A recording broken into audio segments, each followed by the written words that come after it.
Hello and welcome to my YouTube channel. Dear friends, आज हम discuss करते हैं cardiac टेम्पोनेड।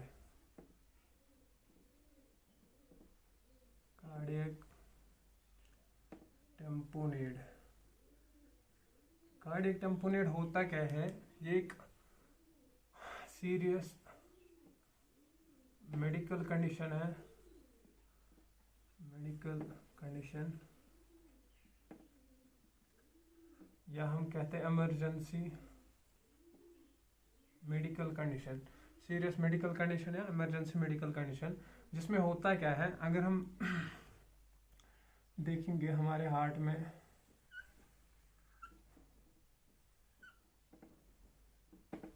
Right atrium, right ventricle, left atrium,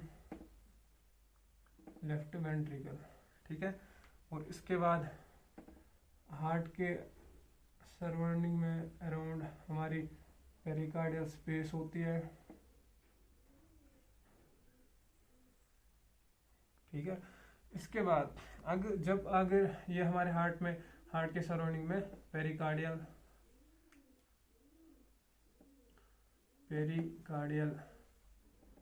space होती है या सैक कहते हैं, पेरिकार्डियल सैक, जिसमें क्या होता है, फ्लूइड प्रेजेंट होता है, पेरिकार्डियल फ्लूइड, जिसको और उस फ्लूइड का नॉर्मल अमाउंट हमारे इसमें पेरिकार्डियम में होता है 10 to 50 ml, ठीक है। और इस पेरिकार्डियल फ्लूइड का अपना प्रेशर होता है, जिसको हम कहते हैं इंट्रा पेरिकार्डियल प्रेशर, जो up to 15 millimetre of mercury normal होता है, ठीक है।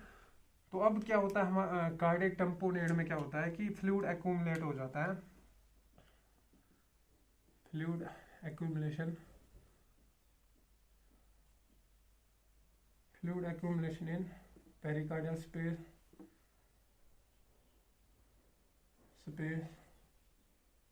फ्लूइड एक्यूमुलेशन हो जाता है पेरिकार्डियल स्पेस में, जिसकी वजह से क्या होता है, हमारी जो कार्डियक फीलिंग है वो इफेक्ट हो जाती है, वो ओब्स्ट्रक्ट होती है, जिसकी वजह से क्या होता है, कार्डियक टेम्पोनेड होता है। फ्लूइड एक्यूमुलेट हो गया मोर देन 50 ml, बट कई केस में क्या होता है कि पेरिकार्डियल इफ्यूजन होता है कि 50 ml से ज़्यादा फ्लूइड बनता है पेरिकार्डियम में, बट वो कार्डियक टेम्पोनेड नहीं होता है। कार्डियक टेम्पोनेड केस में क्या होता है कि फ्लूइड मोर देन 50 ml के साथ साथ इंट्रा पेरिकार्डियल प्रेशर इंक्रीज होता है। किससे ज़्यादा होता है? Cardiac filling. अगर यहाँ पे हम देखेंगे राइट आर्टरियम में नॉर्मली कार्डियक फिलिंग होती है, तो उसका प्रेशर कम होता है as compare to intra pericardial pressure in cardiac tamponade cases. तो intra pericardial pressure is increase more than filling pressure, ठीक है। तो इससे क्या होता है, कार्डियक टेम्पोनेड। जब कार्डियक टेम्पोनेड हो गया तो इसकी वजह से फिर कार्डियक आउटपुट भी डिक्रीज होगा, जिसकी वजह से फिर ऑर्गन फेलियर हो सकता है, शॉक हो सकता है, शॉक का एक मेन कॉज हो सकता है, या इवन डेथ भी हो सकती है पेशेंट की, ठीक है। तो ये है कार्डियक टेम्पोनेड। अब हम देखेंगे इसमें होता कैसे ये।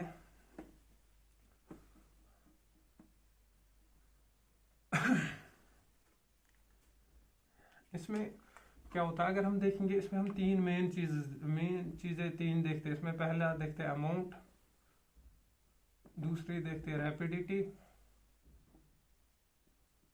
तीसरा देखते हैं कंप्लायंस। अमाउंट में क्या हमने पहले ही देखा, अप टू 10 to 50 ml इसमें नॉर्मल होता है फ्लूइड, उससे ज्यादा हो गया तो मोर देन 50 ml, तो उसको हम कार्डियक टेम्पोनेड का एक फैक्टर है। दूसरे रैपिडिटी में क्या देखते हैं, अगर हम रैपिडिटी के बेस पे हम देखते हैं इसके टाइप्स, एक्यूट कार्डियक टेम्पोनेड, सब एक्यूट या क्रोनिक। रैपिडिटी में क्या देखते हैं, अगर हम कई केस में क्या होता है कि 100 से एक्यूट में क्या देखते हैं, 100 से लेकर 200 ml of pericardial fluid produce cardiac tamponade, ठीक है, इसमें क्या होता है अप टू 2000 ml, 2000 ml क्या करते हैं कार्डियक टेम्पोनेट प्रोड्यूस करता है। ठीक है, तो इसमें क्या है अगर कई केसेस में क्या है रैपिडिटी की जल्दी हो जाती है, अगर रैपिडिटी जल्दी होगी तो उसकी वजह से क्या होता है कि वो हार्ट के चैम्बर्स को जल्दी इफेक्ट कंप्रेस करता है। इसमें क्या होता है रैपिडिटी में हमारा जो पेरिकार्डियल सैक है, पेरिकार्डियल स्पेस है, उसको टाइम नहीं मिलता स्ट्रेच होने में। जब तक वो स्ट्रेच हो जाएगी तब तक ये एक्यूट वाला टाइप, अगर हम एक्यूट की बात करेंगे तब तक वो हमारे हार्ट को कंप्रेस, हार्ट के चैम्बर्स को कंप्रेस करता है, तो वो कार्डियक टेम्पोनेट प्रोड्यूस करता है। बट अगर हम देखेंगे इसमें सब एक्यूट में फ्लूइड तो बहुत ज्यादा है, 200 ml है, 2 लीटर्स है, तो पर कार्डियक टेम्पोनेट स्लोली प्रोड्यूस होता है, क्योंकि यहाँ पे हमारा जो पेरिकार्डियम स्पेस है, पेरिकार्डियल सैक है, इसको टाइम मिलता है स्ट्रेच होने में। जब तक ये स्ट्रेच हो जाता है तब तक हमारे हार्ट के चैम्बर्स पे इफेक्ट नहीं होता है, क्योंकि स्पेस बढ़ गई और फ्लूइड भी एक्यूमुलेट स्लोली होता है। ठीक है, तो हम देखते हैं यही इसकी रैपिडिटी है, ये स्लोली रैपिड हो जाता है, फ्लूइड एक्यूमुलेट बहुत ज़्यादा होता है पर स्लोली इफेक्ट करता है। अगर क्रोनिक की बात करेंगे इसमें भी स्लोली एक्यूमुलेट होता है, स्लोली एक्यूमुलेट होता है। उसके बाद क्या होता है लार्ज फ्लूइड, जब बहुत ज़्यादा फ्लूइड वहाँ पे प्रेजेंट हो गया पेरिकार्डियल स्पेस में, उसकी वजह से क्या हो जाता है फिर हार्ट फेलियर हो सकता है क्रोनिक केसेस में। ठीक है, तो ये है कंप्लेंट्स में भी देखते हैं कि कितने जल्दी, अगर कई केस में small amount of fluid produce cardiac tamponade, but in some cases large amount of it may take large amount of fluid to produce cardiac tamponade. ये तीन चीजें हम देखते हैं कि क्या क्या होता है अमाउंट, रैपिडिटी और कंप्लेंट्स। अब अगर हम देखेंगे इसके काजेस में, कॉजेज में कैसे होता है हमारे पेरिकार्डियल स्पेस में कैसे प्रोड्यूस होता है ये, इसका अमाउंट बढ़ जाता है, इसका पेरिकार्डियल फ्लूइड का अमाउंट कैसे बढ़ जाता है। कई एक्सीडेंट केस में जैसे हम अगर देखेंगे स्टेप वार्ड,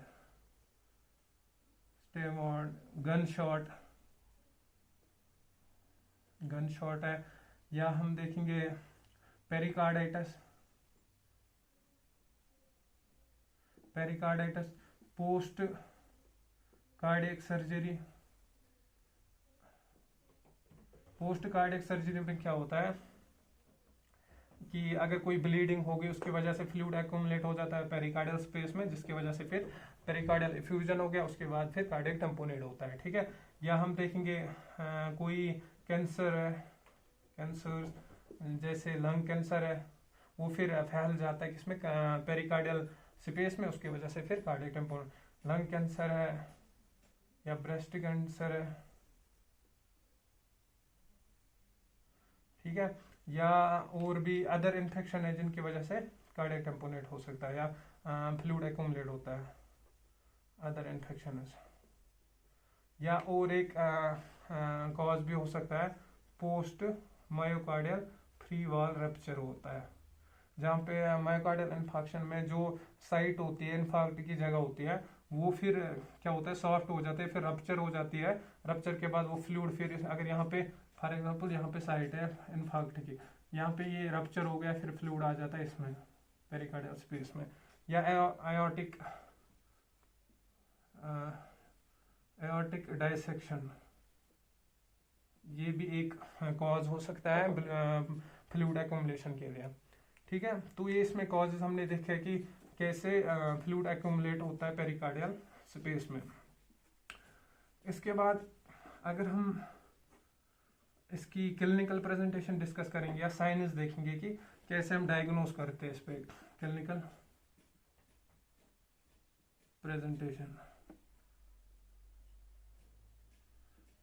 प्रेजेंटेशन में क्या करते हैं हम ब्रेकस्ट्राइड लेते हैं, ब्रेकस्ट्राइड या ट्रायंगल इसको कहते हैं, ब्रेक्स ट्रायंगल। इसमें क्या करते हैं हम तीन चीजें हम इसमें देखते हैं। एक देखते हैं जुगुलर वेनस प्रेशर, दूसरा देखते हैं ब्लड प्रेशर, तीसरा देखते हैं हार्ट साउंड। ठीक है, तो इन केसेस में कार्डियक टेम्पोनेट में क्या होता है increase jugular venous pressure, blood pressure low होता है, हाइपोटेंशन होता है, हार्ट साउंड एब्सेंट होती है। या मफलड हार्ट साउंड। अगर हार्ट साउंड की बात करेंगे पहले, तो इसमें क्या होता है कि जब फ्लूइड बहुत ज़्यादा है इसमें स्पेस में, तो हार्ट कंप्रेस हो गया है, तो इसमें कार्डियक फिलिंग इफेक्ट होगी, उसकी वजह से हार्ट साउंड एब्सेंट हो सकते हैं या सॉफ्ट प्रेजेंट होगी। उसके बाद अगर हम जुगुलर वेनस प्रेशर की बात करेंगे, ये इंक्रीज होता है क्योंकि जो नॉर्मल कार्डियक फिलिंग है वो इफेक्ट हो गया, तो जुगुलर वेनस प्रेशर इंक्रीज हो जाता है। इसमें क्या होता है, जुगुलर वेनस प्रेशर में हमारी वाई डिसेंट लॉस्ट होती है, एब्सेंट होती है इसमें। वाई डिसेंट क्या होता है, इसमें कैसे क्या होता है, अगर हम यहाँ पे देखेंगे,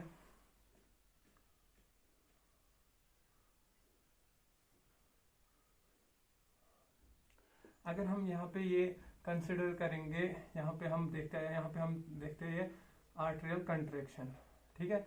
यहाँ पे आर्टेरियल कंट्रैक्शन देखें, यहाँ पे वॉल्व क्लोजर हो गया, यहाँ पे एक्स डिसेंट हो गया, यहाँ पे आर्टेरियल रिलैक्सेशन हो गया, यहाँ पे वीनस एक्युमुलेशन हो गया, और यहाँ पे ट्राइकस्पिड वॉल्व ओपनिंग होगी, यहाँ पे वाई डिसेंट हो गया, यहाँ पे फिर वेंट्रिकल का, ये वाला वेंट्रिकल को रिप्रेजेंट करेगा, ये वाला आर्टरियम को रिप्रेजेंट करेगा। इसके बाद अगर हम देखेंगे इसमें फिर सेम, फिर यहाँ पे फिर से आता है arterial contraction, valve closure, X descent, arterial relaxation, venous accumulation, फिर से आता है ट्राइकस्पिड वॉल्व ओपनिंग, फिर वाई डिसेंट, ठीक है।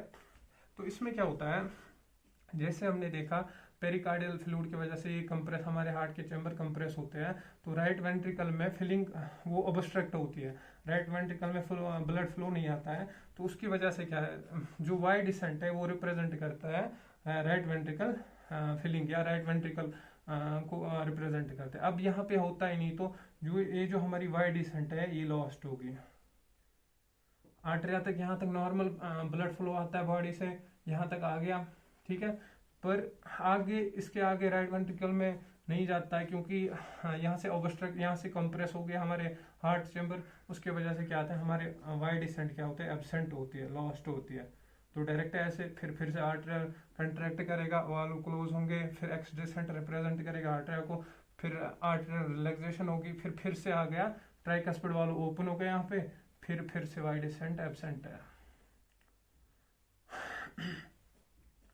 तो इसी को हम कहते हैं, इसी में जुगुलर वेनस प्रेशर में हम देखते हैं वाई डिसेंट लॉस्ट होता है, ठीक है।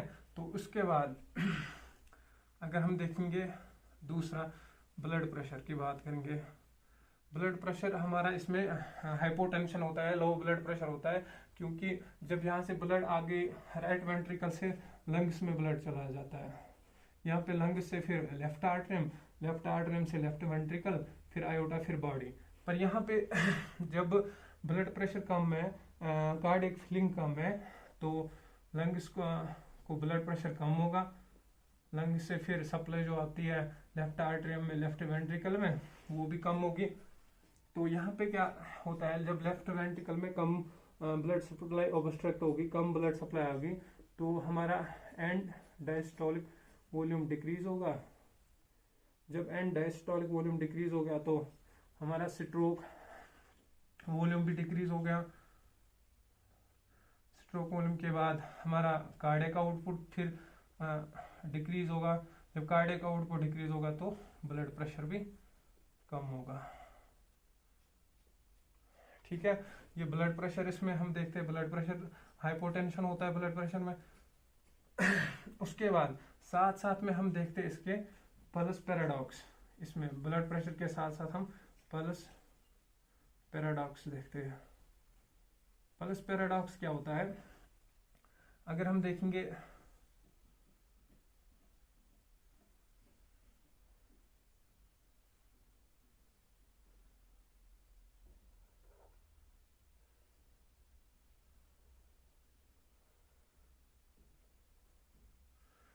देखेंगे normal respiratory inspiration and respiratory expiration, respiratory expiration पे अगर हम ब्लड प्रेशर चेक करेंगे तो नॉर्मली हमारा होता है 120/80, ठीक है। अगर यहाँ पे रेस्पिरेटरी इंस्पिरेशन पे चेक करेंगे वहाँ पे कम हो सकता है। जो सिस्टोलिक हमारा ब्लड प्रेशर है, सिस्टोलिक ब्लड प्रेशर, अगर यहाँ पे हमारा सिस्टोलिक ब्लड प्रेशर आ गया 115/80, तो ये नॉर्मल है। यहाँ पे अगर आ गया वो 100/80, तो ये अब नॉर्मल है। अब क्या होता है, जो एक्सपिरेशन, रेस्पिरेटरी एक्सपिरेशन में क्या होता है कि ब्लड प्रेशर नॉर्मल होता है, और रेस्पिरेटरी इंस्पिरेशन में क्या होता है कि ब्लड प्रेशर, जो सिस्टोलिक ब्लड प्रेशर है, ये कम हो जाता है। पर कितना कम, अगर ये 10 से ज़्यादा, 10 मिलीमीटर ऑफ मर्करी से ज़्यादा हो गया, तो उसको हम कहते हैं पल्स पैराडॉक्स। जैसे यहाँ पे 100 है, तो 10 से ज़्यादा है, तो इसको हम कहेंगे पल्स पैराडॉक्स। जिसमें 10 mm ऑफ मर्करी से ज़्यादा होगा, तो उसको हम कहते हैं पल्स पैराडॉक्स। ये भी हम देखते हैं इसमें, और ये 3 क्लिनिकल प्रेजेंटेशन इसके थ्रू हम ब्रैग्स ट्रायंगल को एक्सप्लेन करते हैं।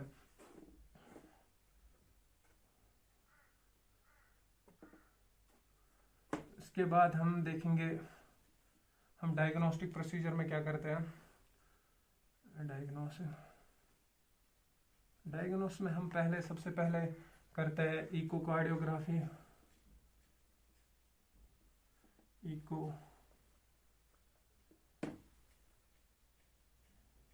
इकोकार्डियोग्राफी करते हैं। इकोकार्डियोग्राफी में हम 2 टाइप के करते हैं, एक 2 डायमेंशनल और एक करते हैं डॉपलर। 2 डायमेंशनल में क्या करते हैं, जैसे हमने देखा, ये हमारा पेरिकार्डियम क्या होता है, ये इंट्रा पेरिकार्डियल प्रेशर की वजह से हमारे हार्ट के चेम्बर्स कंप्रेस होते हैं। तो हम देखते हैं पहले right atrium compressed, left right ventricle compressed. और जब ये कंप्रेस हो गया, जब राइट वेंट्रिकल यहाँ पे कंप्रेस हो गया, तो ये हमारा हार्ट, अगर हम ऐसे, हमारा इंट्रा पेरिकार्डियल स्पेस वो ऐसे आ जाएगी, और हमारा पेरिकार्डियम ऐसे इतना, तो इसकी वजह से क्या है, जो हमारा ये सेप्टम है इस पे इफेक्ट हो जाता है, और ये इसका ये ऐसे मूवमेंट, बल्जिंग मूवमेंट शो करता है। जब इसने बल्जिंग मूवमेंट, तो इसको हम कहते हैं एबनॉर्मल सेप्टल मोशन।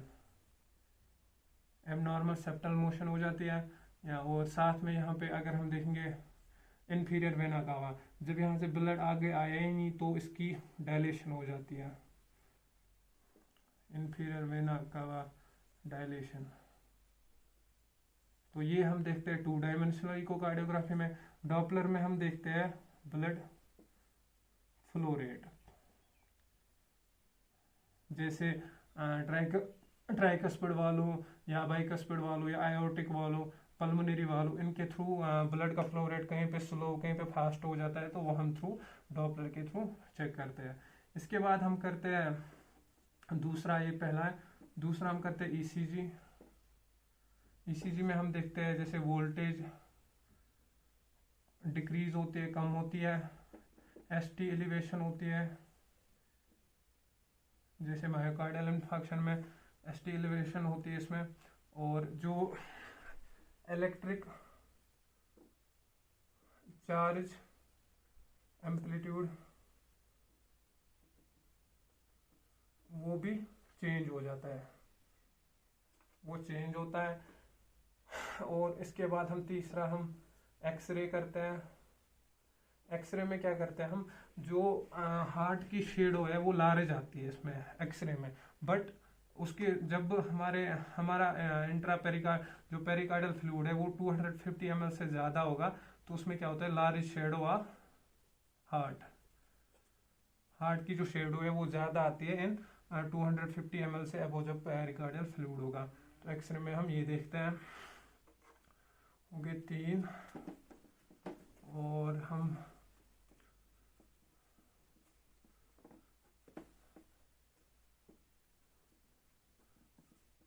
करते हैं सीटी स्कैन करते हैं, CT scan, MRI too for anatomical details.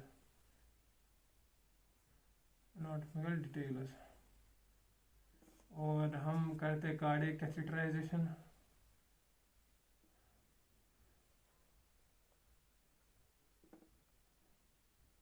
Cardiac catheterization में हम कैथेटर के थ्रू हम हार्ट को एग्जामिन करते हैं।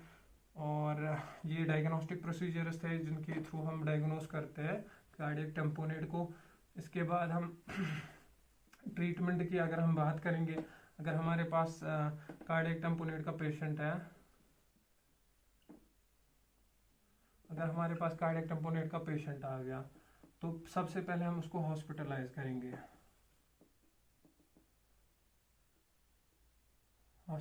करेंगे। उसके बाद मॉनिटर करेंगे, कार्डियक मॉनिटरिंग, जैसे हम पल्स, पैराडॉक्स वो सब चेक करेंगे, ब्लड प्रेशर चेक करेंगे, जैसे हाइपोटेंशन होता है कार्डियक टेम्पोनेट में, और हम जुगुलर वेनस प्रेशर चेक करेंगे, हम हार्ट साउंड चेक कर सकते हैं इसमें करते। उसके बाद हम इको करेंगे और फिर ट्रीटमेंट अगर हम देखते हैं इसमें हम करते हैं पेरिकार्डियोसेंटेसिस। इसमें क्या करते हैं हम नीडल के थ्रू एस्पिरेट रिमूव करते हैं फ्लूइड को रिमूव करते हैं in order to relieve the pressure, जो प्रेशर हमारे हार्ट पे इंट्रापेरिकार्डियल प्रेशर जो इंक्रीज हुआ है उसको रिलीव करेंगे। और दूसरा हम करते हैं इसमें सर्जिकल ड्रेनेज करते हैं, ये पहला है। दूसरा है सर्जिकल ड्रेनेज में हम क्या करते हैं, इंसिजन देते हैं, जीफाइड प्रोसेस में जीफाइड में वहाँ पे हम इंसिजन देके हम ड्रेन करते हैं, हम फ्लूइड रिमूव करते हैं फ्रॉम हार्ट, जो पेरिकार्डियल स्पेस जो भी फ्लूइड वहाँ पे इंक्रीज हुआ है। तीसरा हम करते हैं, और साथ में क्या करते हैं सर्जिकल ड्रेनेज में हम एक तो फ्लूइड रिमूव करते हैं, साथ में हम सिंपल भी लेते हैं, सिंपल टेकन, जैसे हमारे जैसे नियोप्लेजिया के केसेस होते हैं। अगर नियोप्लेजिया के वजह से पेरिकार्डियल इफ्यूजन हुआ है, फ्लूइड का अमाउंट बढ़ गया, तो उन केस में हम क्या करते हैं, सर्जिकल ड्रेनेज करते हैं, साथ साथ में हम सिंपल भी लेते हैं। तीसरा ट्रीटमेंट अगर हम देखेंगे इसमें हम थर्ड करते हैं पेरिकार्डियल विंडो। इसमें भी हम क्या करते हैं, एक इंसिजन बनाते हैं जिसके थ्रू हम पेरिकार्डियल फ्लूइड को रिमूव करेंगे। और एक होता है, और हम करते हैं पेरिकार्डियोटॉमी। इसमें क्या करता है कि पेरिकार्डियल स्पेस को हम रिमूव करते हैं, तो वहाँ पे जब स्पेस नहीं, जब सैक नहीं वहाँ पे, तो प्लूरल एफ्यूजन भी नहीं होगा, पेरिकार्डियल एफ्यूजन नहीं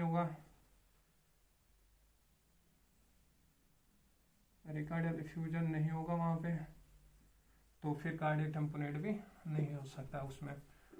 उसके बाद हम करते हैं और एक प्रोसीजर है, और एक ट्रीटमेंट में हम करते हैं बैलून